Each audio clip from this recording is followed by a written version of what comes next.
Hello everyone, I'm here with the Periwinkle Fairy Mega-zine journals that I made in the filming of my newest course, which is available over in my Etsy, but I'm giving these away, and I just, occasionally I do this. I can't thank everybody enough for all their support and their wonderful encouragement and kind words, and I am inspired by so many of you. I'm really happy that I can do a little something to give back for that. So I am going to do a random drawing for these. I'll put it 1 week out, and all you have to do to enter this is to be a subscriber and to leave me a comment below below this video. And what I'd like to know is what theme you would want to see a magazine or make a magazine in, if not fairies or Christmas, like I did for this course.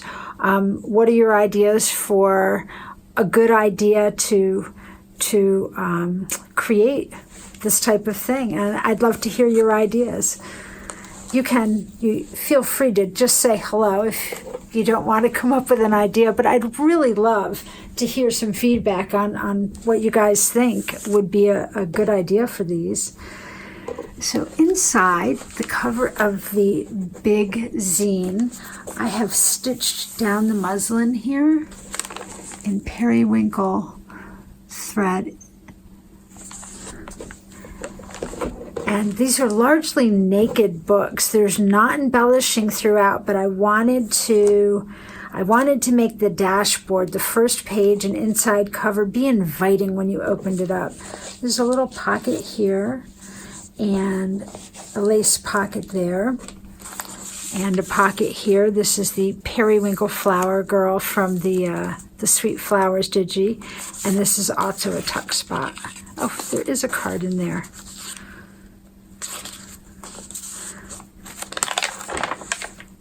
And the whole purpose of me creating these to begin with was so I could start using large pictures from my picture books. So it's wonderful to be able to put Rockwell, and this is from a teddy bear catalog magazine. Love that. That's an Elvis bear. I thought it was so cool. And I did make a Periwinkle guest check when I was making the embellished Christmas ones last week. So I just popped that in here. Some stenciling. This is the Fairy Dust collection from Graphic 45. I just made little lace pockets. And since this was a fairy-themed zine, I took out an enormous book page of England and Wales and the British Isles and actually folded it over. This book is ginormous. In my mind, fairies always came from England, and so it just seemed appropriate to put that in. And a full page of gnomes. It fits the whole page, hinged right in.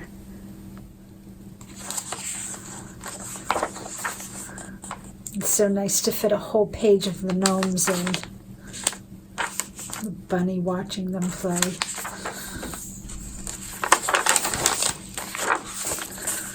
I did a little bit of stenciling and stitching here. I mentioned quite a few times to my friends this week, periwinkle is a difficult color to match. I love that picture.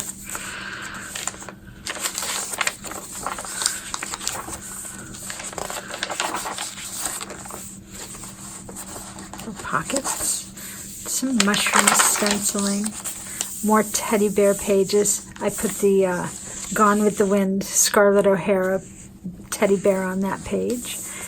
And I love this because it looks like the teddy bear has a teddy, but it's a gnome with fairy wings. I just thought that was adorable. And some more Norman Rockwell. That's the first signature, little fairy stenciling going on.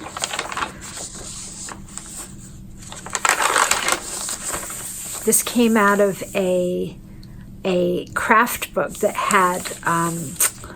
had stencils, patterns for various handmade dolls. I thought that was really neat.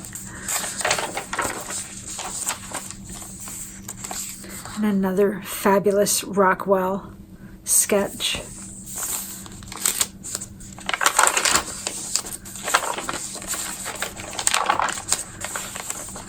And another teddy bear page. The little tea set there, adorable. This is a page out of a calendar that I took apart that had some really fun pictures in it. And there's the other side of that calendar.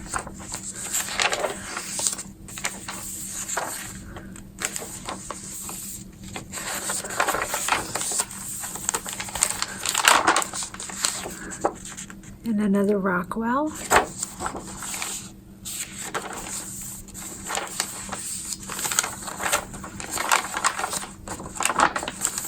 There's a picture from the doll pattern book and some directions for yarn dolls.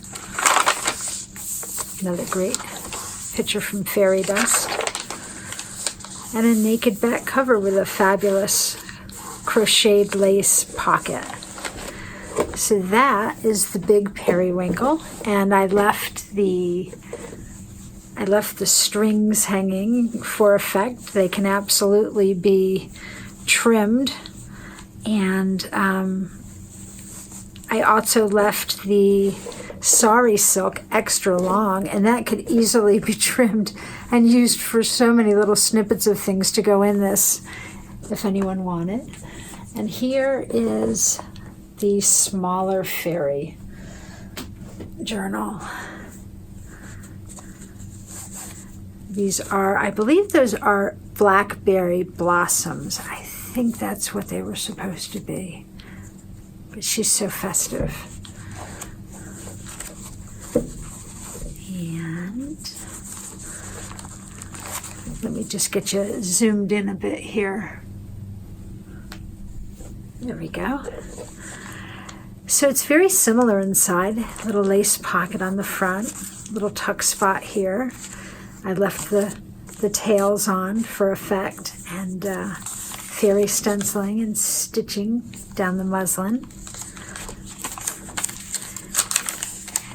And the smaller version of the Fairy Dust pages, little lace pockets on the back.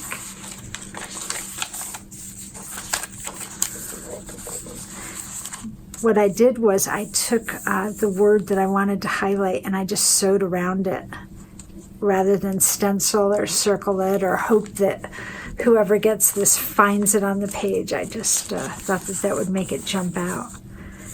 I got a little periwinkle ribbon here. This was a great find. This is from an Edith Holden book.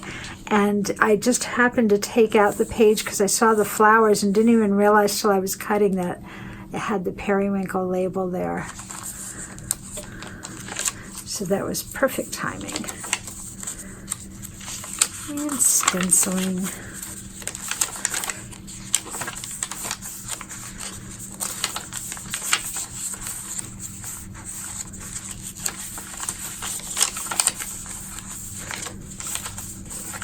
And that's the first signature.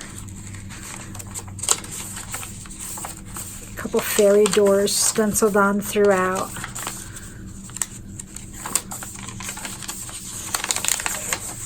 This page has Periwinkle from the dictionary. That was a very frustrating dictionary. It had enlarged print. I had picked it up at discount on a student shelf, but it had enlarged print and there were words that were missing. It did not have the word fairy in there. I was most troubled. How can you not have the word fairy in a dictionary, right? The other side of the Edith Holden.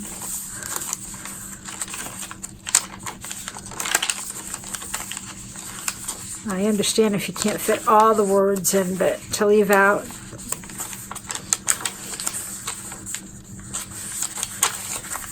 Anyways, this was fun. This was so much fun to make. It really is quite a blank palette for anyone to dive into and decorate and journal in. So that is the smaller periwinkle.